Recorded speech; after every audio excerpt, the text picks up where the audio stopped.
Hello students, N के मित्तर law class में आपका स्वागत है। जैसा कि आप सभी स्टूडेंट्स जानते हैं कि हमने कॉन्ट्रैक्ट एक्ट से रिलेटेड क्लासेस अपनी स्टार्ट करवा दी हैं, जिसमें मेरी आज ये आपके लिए सेकंड क्लास है, जिसमें हम बात करेंगे ऑफ़र की। अगर आपने हमारी प्रीवियस क्लास अटेंड की होगी तो आपको पता होगा कि हमने उसमें meaning of contract and essentials of contract के बारे में बता दिया था।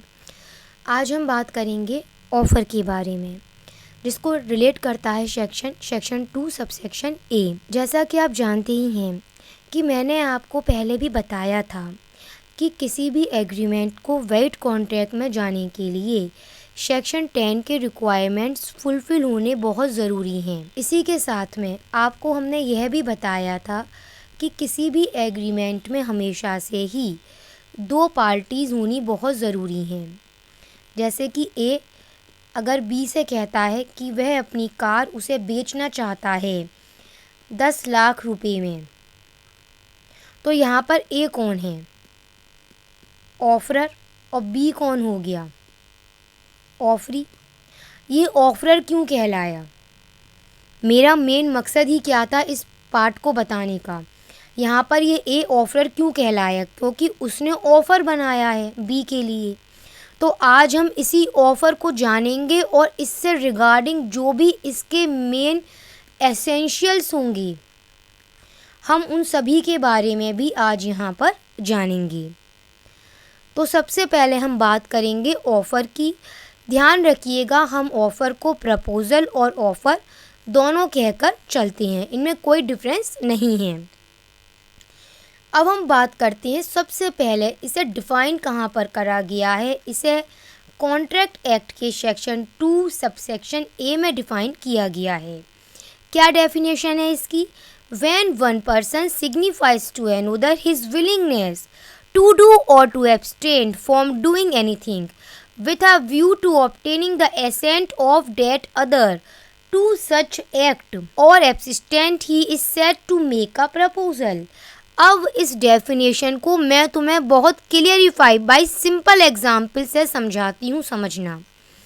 ए है, उसके पास में एक किताब है, वह उस किताब को 2500 रुपये में बी को बेचना चाहता है। ठीक है। अब यहाँ पर ए जो है वह बी के पास जाता है, बी को अपनी विलिंगनेस बताता है, बी को बताता है कि वो क्या चाहता है। और ए क्या चाहता है? ए अपनी बुक बी को 2500 में बेचना चाहता है। यहाँ पर जो ए है उसका ऐसा करने का पर्पस क्या है, मुझे ये बताओ। उसका ऐसा करने का पर्पस है ताकि जो बी है उसकी सहमति को रिसीव किया जाए, ताकि बी मान जाए कि वो उस किताब को खरीदना चाहता है। इसीलिए हमने यहाँ पर ए के इस एक्ट को ऑफ़र कहा है, जिसको सेक्शन 2 सबसेक्शन ए में डिफ़ाइन किया गया है। अब एक बार इसकी सेक्शन की लैंग्वेज को रीड कर लो एग्जाम्पल को समझते हुए। When one person signifies to another, example में वन पर्सन कौन है? ए है। ए signifies to B his willingness। क्या विलिंगनेस थी ए की? कि अपनी बुक बेचना चाहता था। और क्यों उसका मकसद था ऐसा करने का? ताकि ऑफ डेट अदर, ताकि जो बी था उसकी सहमति को रिसीव किया जा सके। अब हम कह सकते हैं कि जो ए था वो प्रपोजल बना रहा था। ए का यह एक्ट क्या था कि ए ऑफर बना रहा था, ये माना जाएगा। अब आप ये देख लीजिए, ऑफर की डेफिनेशन कंप्लीट हो चुकी है। अब हम बात करेंगे essentials of a valid offer की। प्रीवियस क्लास में हमने जाने थे एसेंशियल्स ऑफ वैलिड कॉन्ट्रैक्ट। अब हम जानेंगे एसेंशियल्स ऑफ वैलिड ऑफर। तो भैया सबसे पहले ध्यान रखना, offer must be communicate. Offer हमेशा कम्युनिकेट होना चाहिए, ऑफ़र क्लियर होना चाहिए, ऑफ़र सर्टेन लीगल रिलेशन के लिए होना चाहिए, ऑफ़र स्पेसिफिक या जनरल हो सकता है, ऑफ़र एक्सप्रेस या इम्प्लाइड भी बनाया जा सकता है। ये सब क्या हैं? ये सब एसेंशियल्स हैं वैलिड ऑफ़र के लिए। अगर आप कोई ऑफ़र बना रहे हैं तो उस ऑफ़र को भी वैलिड ऑफ़र तब कहा जाएगा जब उसमें ये सारे एसेंशियल्स होंगे।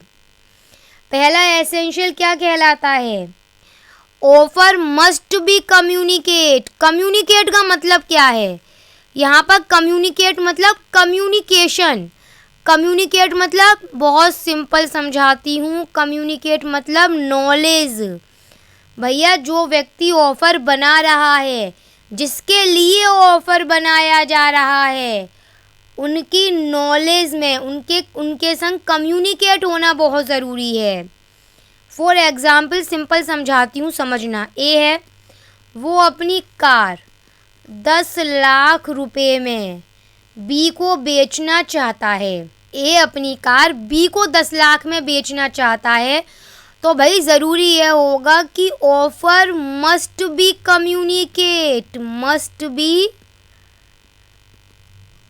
कम्युनिकेट। इसका मतलब यह है कि इस ऑफ़र की नॉलेज इस बी को होनी चाहिए, तभी तो वो अपनी एक्सेप्टेंस देगा।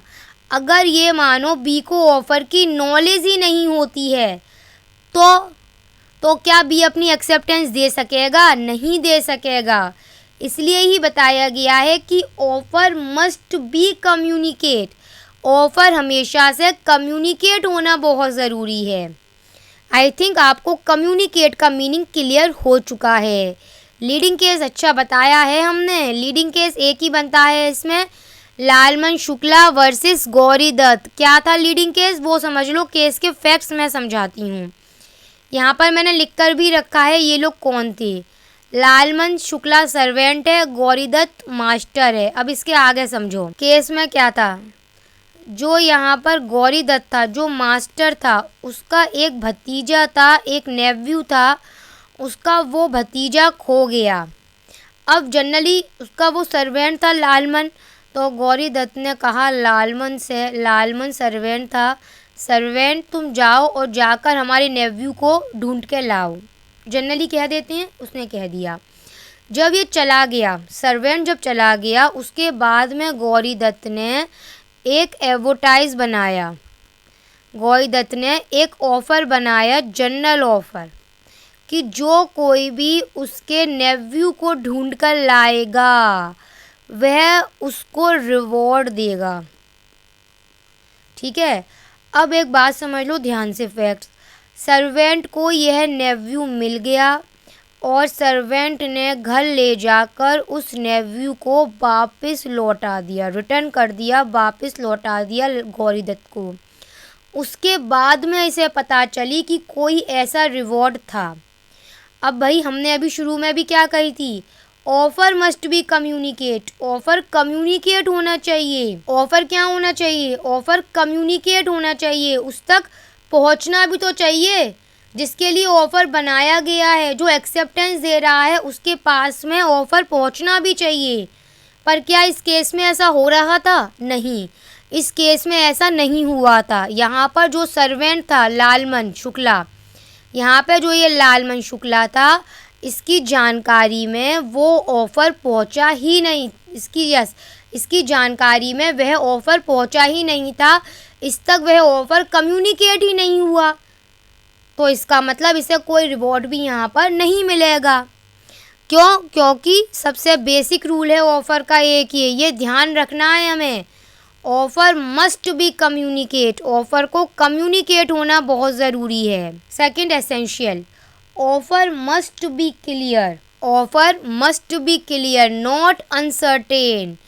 इसका मीनिंग क्या है पहले तो ये बता दो। बहुत सिंपल स्टूडेंट समझ लीजिए आप इसे। इसका मीनिंग है कि जिस बात को लेकर आप एग्रीमेंट कर रहे हैं वो बहुत क्लियरिफाई होनी चाहिए, उसमें किसी तरह की भी अनसर्टेनिटी नहीं होनी चाहिए। ऑफ़र बिल्कुल सर्टेन होना चाहिए कि आप कौन सी बात को लेकर ऑफ़र बना रहे हैं। फॉर एग्ज़ाम्पल समझ लीजिए, ए था, ए बी से कहता है कि वह उसे वेजिटेबल सेल करेगा। कितने रुपए में? 1000 रुपये में बात तय होती है। बी कहता है agreed. It is a valid offer. Valid है? नहीं। क्यों? भैया आप कौन सी वेजिटेबल्स बेचने की बात कर रहे हैं? ये वाली बात तो यहाँ पर क्लियर ही नहीं है, ये तो अनसर्टेन है। कौन सी vegetables, which kind of vegetables की आप बात कर रहे हैं? जबकि हमने शुरू में भी कहा था कि ऑफर हमेशा से ही क्लियर होना चाहिए। आई थिंक आपको ये एग्जाम्पल क्लियर हो चुका है स्टूडेंट्स यहाँ पर। अब offer must be create legal relation. Yes, ये एक इम्पॉर्टेंट टॉपिक है जो आपको पता होना चाहिए कि जब आप ऑफ़र बना रहे हैं तो उस ऑफ़र का मेन इंटेंशन क्या है, लीगल रिलेशन क्रिएट करना है। आप बहुत सिंपल तरीके से समझिए, अगर आप अपने किसी फ्रेंड को डिनर पार्टी के लिए बुलाते हैं तो वहाँ उसका इंटेंशन कहीं से भी लीगल रिलेशन क्रिएट करने का नहीं हो रहा है। आपको मैं इसमें बता दूं कि आप इसका एक लीडिंग केस है बाल्फोर वर्सेस बाल्फोर का, उसे ज़रूर करिएगा क्योंकि यह इसका लीडिंग केस है। केस में क्या था मैं आपको यह भी बता देती हूँ। बाल्फोर वर्सेस बाल्फोर, इसमें केस में हस्बैंड वाइफ थे, हस्बैंड और वाइफ थे। वो लोग अपने हॉलीडेज़ के लिए, छुट्टियां मनाने के लिए एब्रोड गए थे, बाहर घूमने गए थे हॉलीडेज़ के लिए। जहाँ पर ये बाहर गए थे एब्रोड, वहाँ जाकर जो इनकी पत्नी थी, जो इनकी वाइफ थी मिसेस, वो बीमार पड़ गई थी। अब छुट्टियाँ ख़त्म हो गई, हस्बैंड को वापस आना था, लेकिन वाइफ की कंडीशन ऐसी नहीं थी कि वह वापस आ सकें। हस्बैंड ने क्या करा, हस्बैंड ने अपनी वाइफ से प्रॉमिस करा, उनसे कहा कि ठीक है मैं आपको देता रहूँगा, इसको मेंटेन करता रहूँगा, खर्चा दिलवाता रहूँगा मैं आपको जब तक आप बीमार हैं। अब यहाँ पर कुछ समय के बाद हस्बैंड ने जो था मेंटेनेंस भी नहीं दिलवाया, अपनी प्रॉमिस भी फुलफ़िल नहीं करी। इस केस में यह क्वेश्चन एराइज हुआ था, क्या यहाँ पर जो हस्बैंड की तरफ से ऑफ़र बनाया गया था वाइफ के लिए, क्या वो कहीं से भी लीगल रिलेशन क्रिएट करने के लिए था? हमें ये देखना था। तो इस केस में कहा गया नहीं, यहाँ पर हस्बैंड वाइफ के बीच में जो प्रॉमिस हुई थी, वो जो ऑफ़र नहीं था, वो कहीं से भी लीगल रिलेशन क्रिएट करने के लिए नहीं था। तो हमें ध्यान रखना चाहिए कि जब भी आप ऑफ़र बनाएंगे तो वे हमेशा से ही लीगल रिलेशन क्रिएट करने के लिए होना चाहिए। ऑफ़र तो वैसे तो कई टाइप्स आपके ऑफ़र के होते हैं और शायद मैं इस एसेंशियल्स के बीच में अभी इस लेक्चर में आपको बता भी दूंगी और भी टाइप्स, पर फ़िलहाल मैं अगर बात करूं तो मेनली दो तरह के टाइप्स होते हैं ऑफ़र के, specific offer and general offer. Specific offer मैं बहुत सिंपल समझा देती हूँ, समझ लीजिए आप इसे स्टूडेंट्स। ए के पास में एक पेन है, वह पेन वह 1,500 रुपये में बी को बेचना चाहता है। अब यहाँ पर जो ए है उसने डायरेक्टली बी के पास जाकर कहा कि बी हमारा फ्रेंड है, हमारे पास एक पेन है और वह हम 1,500 रुपये में बी को बेचना चाहते हैं। तो यहाँ पर यह जो ऑफ़र ए ने बनाया वह कौन से ऑफ़र की कैटेगरी में जाएगा? वह स्पेसिफिक ऑफ़र की कैटेगरी में जाएगा। क्यों हमने ऐसा बोला? क्योंकि वह केवल एक ही व्यक्ति, एक पार्टिकुलर पर्सन के लिए बनाया गया है। अब अगर हम जनरल ऑफ़र के बारे में बात करें तो इसका तो बहुत ही सिंपल है हमारे सामने। अगर ए है, उसके पास में एक कैट है, वह कैट खो जाती है। ए कहता है जो भी public at large,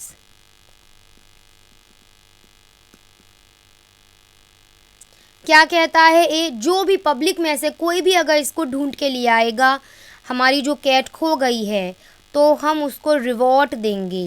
reward money तय कर ली है, उतनी सर्टेन रिवॉर्ड मनी हम उस पर्सन को देंगे जो भी पब्लिक में से हमारी उस कैट को ढूंढ कर ले आएगा। तो भैया ये किसी एक पार्टिकुलर पर्सन के लिए तो नहीं बनाया गया, ये एक जनरल पर्सन के लिए है, मतलब किसी के लिए भी है, पर इसे एक्सेप्ट केवल एक ही व्यक्ति करेगा। तो हमने इसीलिए इसे जनरल ऑफ़र कहा है। जनरल ऑफ़र का एक लीडिंग केस है, जब भी आपसे एग्जामिनर जनरल ऑफ़र की बात करेंगे आपको यह लीडिंग केस बताना ज़रूरी होगा। अब आप ये समझ लीजिए लीडिंग केस के फैक्ट्स क्या थे। कार्बोलिक स्मोक बॉल कंपनी, यह एक कंपनी थी। इस कंपनी ने यह दावा करा, एक एडवर्टाइज निकाला इस कंपनी ने कि इन्होंने इन्फ्लुएंजा जो एक बीमारी थी उसकी दवाई बना ली है और जो भी कोई व्यक्ति इस दवाई का उपयोग करेगा विथ डायरेक्शन करेगा, कैसे करेगा? जो भी कोई व्यक्ति इस दवाई का प्रयोग विथ डायरेक्शन करेगा, जो भी इन्होंने डायरेक्शन बताई है उसके अकॉर्डिंग करेगा, अगर तब भी उसे यह इन्फ्लुएंजा हो गया तो फिर यह उस व्यक्ति को वह रिवॉर्ड मनी देंगे जो इन्होंने तय कर ली है। पब्लिक एट लार्ज है, जनरल ऑफर था। अब पब्लिक में से एक महिला आई, कॉलिक, मिसिस कॉलिक आई, उन्होंने विथ डायरेक्शन इस दवाई का प्रयोग करा। उसके बाद भी मिसिस कॉलिक इस बीमारी से सफ़र कर गई, इस बीमारी से ग्रसित हो गई, सफ़र हो गई। अब यहाँ पर उन्होंने सूट फाइल किया अगेंस्ट कंपनी। यहाँ पर डिसाइड किया कि हाँ उन्हें वह रिवॉर्ड मनी मिलेगी, क्योंकि यह एक जनरल ऑफ़र था। जनरल ऑफ़र वैसे भी पब्लिक एट लार्ज होता है, जिसे पब्लिक में से किसी एक के द्वारा एक्सेप्ट किया जाता है, और यहाँ पर मिसिस कॉलिक ने उसे एक्सेप्ट किया था, इसलिए यहाँ पर उन्हें रिवॉर्ड मनी दी जाएगी। मैं आपको बार बार बता रही हूँ स्टूडेंट्स, ये एक मोस्ट इम्पॉर्टेंट केस है, मोस्ट इम्पॉर्टेंट केस है आपका ये। अब आप क्रॉस ऑफ़र समझ लीजिए, ये भी आपके लिए बहुत आसान रहेगा। क्रॉस ऑफ़र मैंने पहले भी कहा था कि ऑफ़र के कई टाइप्स होते हैं। जनरली जो बात हम बार बार करते हैं वो स्पेसिफिक और जनरल ऑफ़र की करते हैं, पर मैं इसमें आपको क्रॉस ऑफ़र और काउंटर ऑफ़र दोनों बता के चल रही हूँ। बहुत सिंपल एग्जाम्पल से समझ लो आप इसे।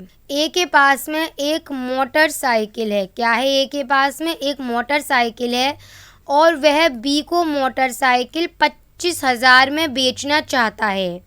ए के पास एक मोटरसाइकिल है, वह मोटरसाइकिल वह बी को 25,000 में बेचना चाहता है। इसके लिए वह बी से ऑफ़र बनाता है। क्या बी उसकी मोटरसाइकिल खरीदना चाहता है? ठीक है। अब बी भी यहाँ पर इस ऑफ़र को नहीं जानता और बी भी एक ऑफ़र बना देता है ए के लिए कि बी ए की मोटरसाइकिल को 25,000 में ही खरीदना चाहता है। क्या वह ए अपनी मोटरसाइकिल बेचना चाहता है? अब तुम खुद ही देख लो बच्चों, यहाँ पर ए की तरफ से भी ऑफ़र बन रहा था, बी की तरफ से भी ऑफ़र बन रहा था। ऑफ़र ऑफ़र में क्या कर रहे हैं? ऑफ़र आपस में एक दूसरे को क्रॉस कर रहे हैं। भैया एक्सेप्टेंस हमने शुरू में भी कहा था, दो पार्टीज़ होनी चाहिए। एक पार्टी वो जो ऑफ़र बनाती है, दूसरी पार्टी वो जो उसे एक्सेप्ट करती है। लेकिन आपके सामने दिखाई दे रहा है कि ए भी ऑफ़र बना रहा है, बी भी ऑफ़र बना रहा है। दोनों ऑफ़र आपस में एक दूसरे को क्रॉस कर रहे हैं। यहाँ पर तो कोई वैलिड ऑफ़र का एसेंशियल क्रिएट ही नहीं हो रहा है। फिर काउंटर ऑफ़र तो और भी ईजी है, आप इसको समझ लीजिए। ए के पास में एक कार है, कार 5 लाख रुपए में वह बी को बेचना चाहता है। ए के पास एक कार है, वह अपनी कार 5 लाख रुपए में बी को बेचना चाहता है। अब यहाँ पर बी कहता है कि वह इस कार को 5 लाख में नहीं बल्कि 3 लाख रुपए में ख़रीदना चाहता है। क्या कह दिया ए ने? 5 लाख में नहीं खरीदेंगे हम। बी ने क्या कहा? हम 3 लाख में कार खरीदेंगे। तो भैया जो पहले ऑफ़र बनाया गया था, जो ए ने ऑफ़र बनाया था, अब ए का वो ऑफ़र तो रिजेक्ट हो गया। हम इसे कहते हैं यहाँ पर काउंटर ऑफ़र। क्रॉस ऑफ़र और काउंटर ऑफ़र को मिक्स मत कर देना, दोनों में बहुत डिफरेंस है। चलिए आप ये भी समझ लीजिए हाथ के हाथ इसमें इनवाइटेशन टू ऑफ़र क्या होता है। इसका लीडिंग केस मैं बता देती हूँ, हार्वे वर्सेस फैसी का है, जो आपको ध्यान रखना है। इनवाइटेशन टू ऑफ़र और ऑफ़र में हमेशा डिफरेंस आता ही है। याद रखना, ऑफ़र इनवाइटेशन टू ऑफ़र नहीं होता है। लीडिंग केस में क्या था वो समझ लो स्टूडेंट्स आप। यहाँ पर इसमें दो पार्टी थी, एक डिफेंडेंट है और एक प्लेंटिव है। बहुत सिंपल तरीके से समझाती हूँ। यहाँ पर दो पार्टीज़ थी, एक डिफेंडेंट हो गया और एक प्लेंटिव हो गया। यहाँ पर डिफेंडेंट के पास में एक प्रॉपर्टी है, उस प्रॉपर्टी का नाम था बम्पर हॉल पेन। प्रॉपर्टी का नाम था बम्पर हॉल पेन। यहाँ पर प्लेंटिव जो है वो डिफेंडेंट से दो क्वेश्चन पूछता है। पहला क्वेश्चन वो यह पूछता है, क्या डिफेंडेंट अपनी इस प्रॉपर्टी को सेल करना चाहता है? दूसरा, इस प्रॉपर्टी का लोएस्ट प्राइस कितना है? यहाँ पर जो डिफेंडेंट है वो पहले क्वेश्चन का तो कोई रिप्लाई नहीं करता, पर दूसरे क्वेश्चन को रिप्लाई करता है कि इस प्रॉपर्टी का लोएस्ट प्राइस 900 पौंड्स है। अंग्रेज़ी केस है, 900 पौंड्स है। अब यहाँ पर प्लेंटिव कहता है ठीक है, हम इसे इतने में ख़रीदने को तैयार हैं, लेकिन आगे जाकर डिफेंडेंट इसे रिफ्यूज़ कर देता है, डिफेंडेंट मना कर देता है। प्लेंटिव के द्वारा सूट फाइल किया जाता है अगेंस्ट डिफेंडेंट, पर कोर्ट ने यहाँ पर डिसाइड किया, यहाँ डिसाइडेड यह हुआ कि यह ऑफ़र नहीं था, यह अपने आप में इनवाइटेशन टू ऑफ़र था, क्योंकि उसने कभी भी डिफेंडेंट ने यह नहीं कहा था कि वह उसे बेचने को तैयार है। उसने केवल अपने यहाँ पर उसको लोएस्ट प्राइस बताया था। ये आपको समझना पड़ेगा स्टूडेंट्स, ऑफ़र एक्सप्रेस और इम्प्लाइड कैसे भी बनाया जा सकता है। या तो आप चाहें, अगर एक्सप्रेस की बात करूं तो ऐसा जो बाय वर्ड्स या रिटन हो सकता है। इम्प्लाइड की अगर हम बात कर लें तो ऐसा ऑफ़र जो बाय कंडक्ट बनाया जाता है। इनके बारे में यहाँ पर बताया गया है। तो स्टूडेंट्स, आज हमने यहाँ पर ऑफ़र और ऑफ़र के रिगार्डिंग जो भी इसके इम्पोर्टेंट एसेंशियल्स होते हैं, उन सभी को आज हमने अपना कवर कर लिया है।